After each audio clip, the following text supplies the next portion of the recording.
Halo guys, assalamualaikum warahmatullahi wabarakatuh. Terima kasih yang udah stay sama channel Yatisam Official lagi. Semoga kalian selalu sehat, berkabar kalau untuk kita semuanya. Gimana kabar kalian sehat? Waras guys, sama Masya Allah guys, mendoakan yang lagi sakit Allah sehatkan. Teman guys yang berjuang dan memajikan tentunya diberikan kekuatan sampai finish. Teman guys yang bahagia juga tentunya jangan lupa bersyukur. Selamat pagi guys. Kalian libur kemana hari ini? Hati-hati aja ya, cuaca panas, makan makanan yang sehat. Jangan lupa bawa bekal kalau misalkan majikan kalian pelit. Hari ini kayak Disam bahas apa? Sebenarnya kemarin itu bahas tentang open PH ya cuy. Sekarang pun mungkin kamu berpikir, kalian berpikir, mama berpikir, Kaisam bosan bahasin itu terus. Tapi menurut kayak Disam, ini perlu diceritakan cuy. Supaya kalian berhati-hati. Selepas apapun pekerjaan part-time yang kalian lakuin di luar, itu hak kalian sendiri. Kalian udah tahu resikonya. Kalau misalkan tertangkap, otomatis kalian akan kena vaksin dan visa kalian juga berujung bermasalah ya cuy ya. Tapi namanya juga mama kan. Kalau dibilangin yang ngeyel gitu. Biarin deh Sam, orang kita udah tahu kok resikonya. Didoain aja biar selamat. Kan angel ya. Ya udah nggak apa-apa. Ini ceritanya ada harunya, ada sedihnya, ada motivasinya untuk kita ya cuy ya. Buat kalian yang mungkin lagi gelap mata dan keselepak juga. Uh, Pasti kalian berpikir lagi-lagi utang piutang ya Sam. Lagi-lagi gak ada paspor. Tapi ini adalah permasalahan pekerja migran Indonesia yang lagi kita perangi ya cuy ya. Rentenir, terus pekerja migran Indonesia yang kerjanya jadi rentenir. Itu kita harus satukan suara dan PMI-nya sendiri juga harus mau berubah. Oke? Ceritanya si pekerja migran ini cuy. Udah 1 tahun nunggak paspornya nggak diambil-ambil ke rentenir. Iya nggak tahu kayak Sam. Awalnya saya mengakui kalau misalkan saya hutang bank di luar, gaji saya untuk bayar itu, sampai akhirnya saya lalai tidak mengambil dokumen saya. Nah, di akhir mau finish kontraknya coy. Ini kurang 2 bulan 3 bulanan lagi. Udah gitu visanya juga overstay karena harusnya jutking, itu nggak jutking. Minta tolong sama majikan juga nggak dikasih pinjaman.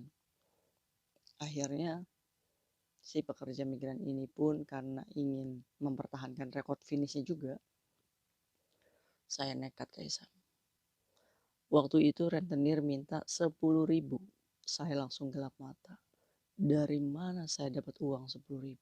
Ya kan? Ini ada kebesaran Allah itu nyata ya cuy ya. Kalau misalkan kalian mau niat berubah, mau niat membayar hutang, Allah mudahkan jalannya. Oke akhirnya cuy. Si pekerja migran ini 3 bulan mau finish. Ini dia mulai bekerja menerima laki-laki. Satu nawa itunya untuk bisa mengambil dokumen. Apakah segitunya? Apakah tidak ada cara lain sampai kita harus begitu? Percayalah Kaisam, orang yang melakukan apa namanya pekerjaan itu sebenarnya hati nuraninya itu menolak. Ya iyalah ngaco. Kalau misalkan hati nuraninya sadar ya, aduh, itu mah alasan kamu aja untuk membenarkan tindakan kamu dengan alasan itu. Apapun itu ya cuy. Apapun kesulitan kamu, apapun masalah yang sedang kamu jalani, menjual diri itu bukan jalan yang baik. Bukan solusi yang baik. Satu, bayangkan warga asing di sini. Kita nggak pernah tahu keamanannya gimana. Jangan sampai kita untuk mengejar supaya ambil paspor, kita kena penyakit. Yang kedua, iya masih ada jalan lain lah cuy. Nah, enggak sama pekerja migran ini. Saya lakuin kayak sama. Saya menerima tamu 1 jamnya $500. Saya punya target. Oh, berarti setiap minggu saya ngelayanin kayak gitu. Apa namanya 1 bulan mau finish saya punya uang. Oke cuy. Jadi singkat cerita, setiap minggu ini mendapatkan tamu ya cuy. Dan itu dibayarnya 1 jam 500. Dimulai dari aplikasi WeChat di situ ngedet ya. Bahkan ada apa namanya langganannya juga otomatis dong kalau kayak gitu servisnya memuaskan dong karena pelanggan datang lagi gitu ya kan. Yang nggak mau dengar silakan di-skip aja, tapi buat pembelajaran karena ini ada satu laki-laki yang diduganya dia sering memakai apa namanya teman-teman kita dan tidak dibayar. Bahkan apa yang dilakukan ini benar-benar sungguh sangat menakutkan cuy. Buat kalian yang jual-jual kayak gini, hati-hati. Kalau punya pelanggan di Wong Taisin itu ada laki-laki error. Dan ini terjadi baru minggu kemarin. Nah, jadi ceritanya ini kan sudah mau mendekati mau pengambilan paspor ya cuy ya. Dan dia tuh udah berjanji di dalam dirinya. Saya kalau misalkan paspor saya, dokumen saya sudah keambil, saya tidak akan melakukan pekerjaan ini lagi.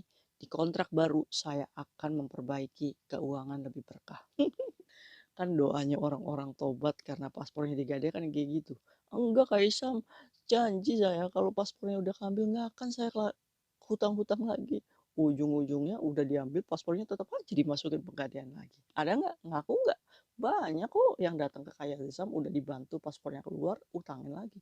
Udah kayak gitu Kak Isam nggak akan bantu lagi. Iyalah, karena apa? Karena pribadinya nggak mau berubah. Nah kembali lagi, ceritanya malam minggu ini dapat klien di WeChat ya kan. Awalnya sih pekerja migran ini antara ragu, besok saya mau istirahat dulu, capek ya kan. Tapi tiba-tiba handphonenya itu berbunyi cuy dari WeChat itu. Hai girl katanya, ngedate yuk besok, berapa tarifmu katanya. Saya kasih 1.000 1 jamnya. Wah langsung dong melek ini mata. Wah ini lebih cepat nih kayaknya nih.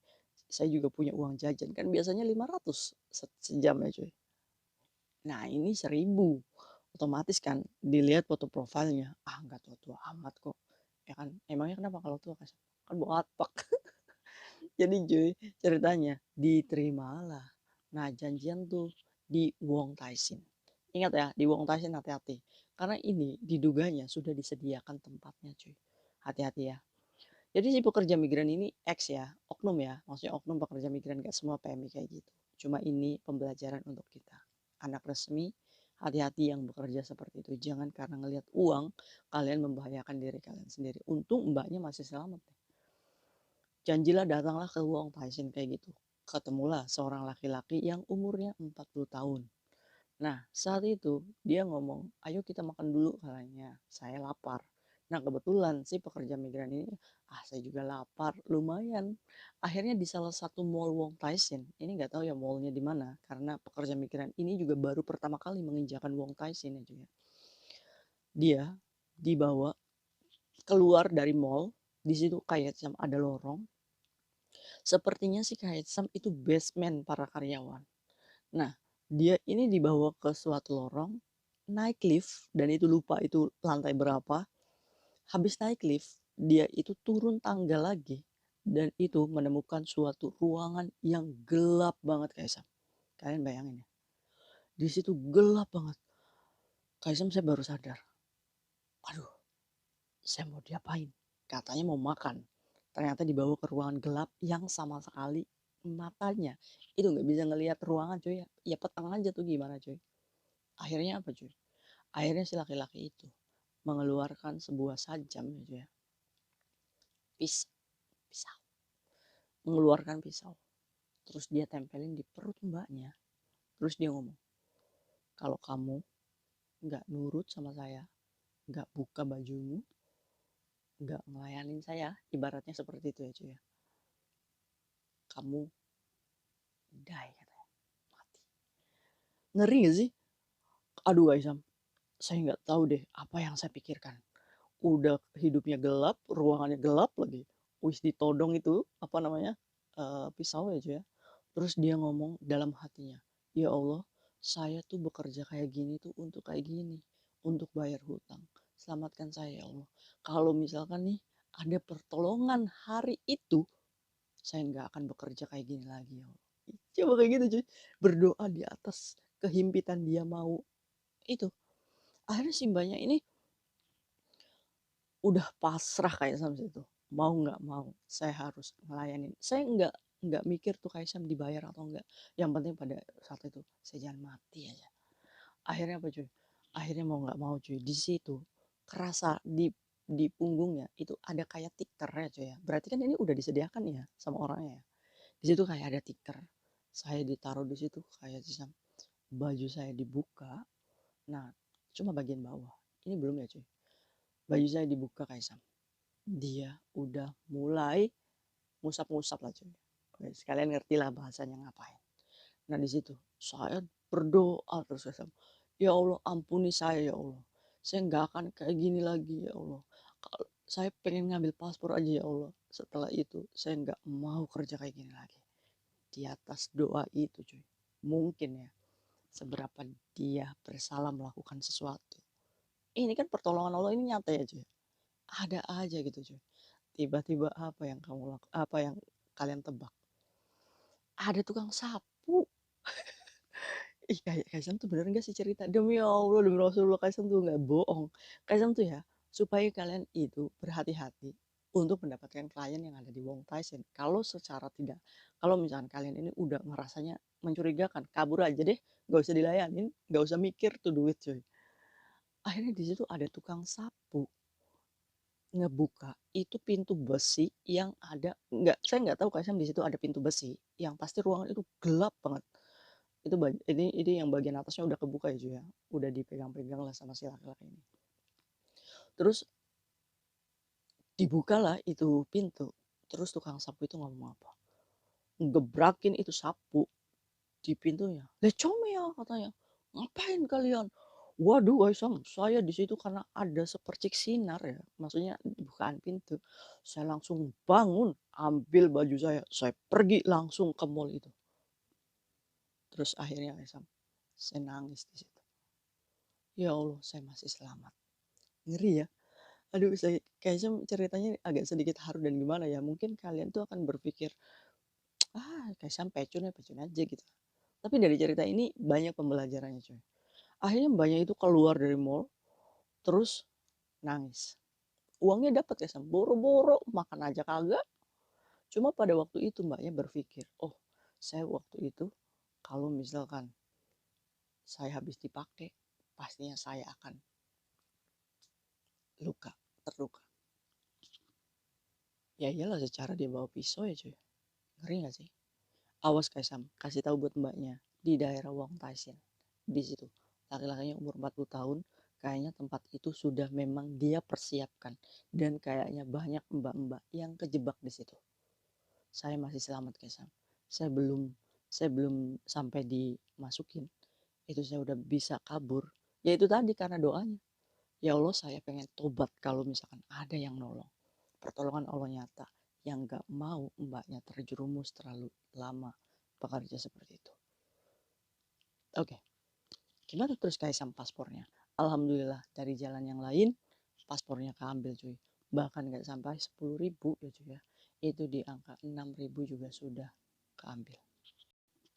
Ini kan karena ketakutan-ketakutan mbaknya yang ngebayangin 10.000. Rentenir kalau dinego baik-baik, apalagi posisi kita mau finish, otomatis paspor di rentenir ini juga kan gak berlaku ya cuy ya.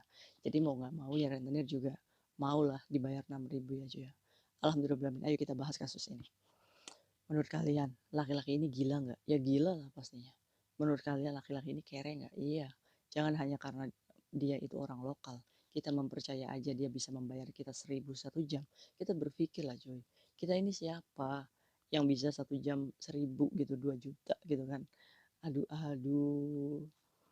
Ini mbaknya masih selamat, belum tentu kamu selamat. Ingat cuy, kita di negara orang, kita harus bisa menjaga diri dan membawa diri. Ingat, seberapa uang dikejar. Kalau misalkan kata rezeki Allahnya segitu, udah ada takarannya, ya udah gitu.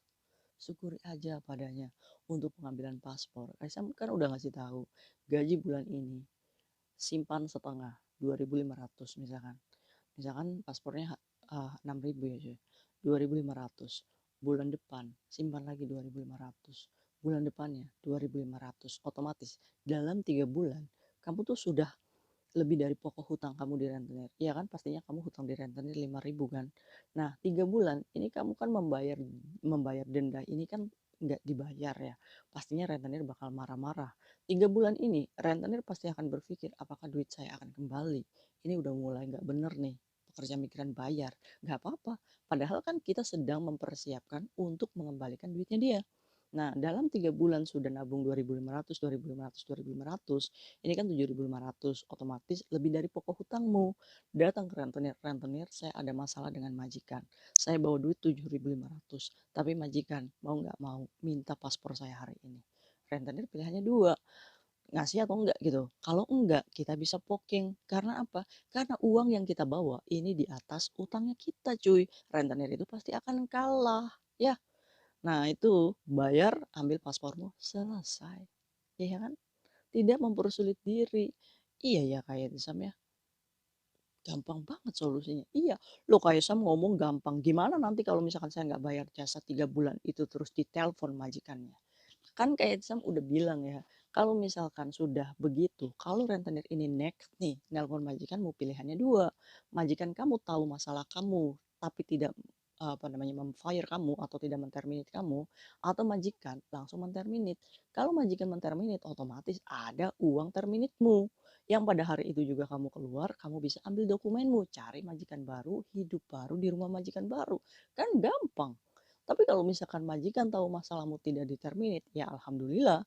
Dengan cara 3 bulan itu, keambil paspormu tanpa kamu harus menjual dirimu. Oke? Masuk Kaisang. Oke deh. Semoga menjadikan pembelajaran dan jadikan motivasi kalian. Ayo cuy, ambil dokumen kamu segera. Siapkan gaji kamu untuk ambil dokumenmu. Ya, mulai mempersiapkan diri. Yang udah gagal-gagal harus paksakan dokumen dulu. Karena kalau misalkan kamu masih mau bekerja, salah satunya adalah dokumen kamu. Oke? Yang hari ini mau niat menggadaikan paspor, pikir lagi, putar balik, ingat kata Kak Yasam. Udahlah, nggak usah lah, kita hadapi aja. Siap determinate dengan ready paspor. Kan keren ya? Aduh, Masya Allah di luar sana cuy. Ada teman-teman kita yang diusir majikannya nggak ada paspor dan sekarang sedang menunggu pulang. Bahkan dia merengek-rengek sama keluarga untuk dibelikan tiket pesawat. Jangan sampai kita merepotkan keluarga kita ya cuy ya. Itu aja pesan Kaisam. Mungkin itu aja sharing Kaisam pagi ini. Terima kasih yang udah dengerin ngocehnya Kaisam. Ambil hikmah pembelajarannya. Jangan dicontoh yang gak baiknya cuy. Bye-bye. Assalamualaikum warahmatullahi wabarakatuh.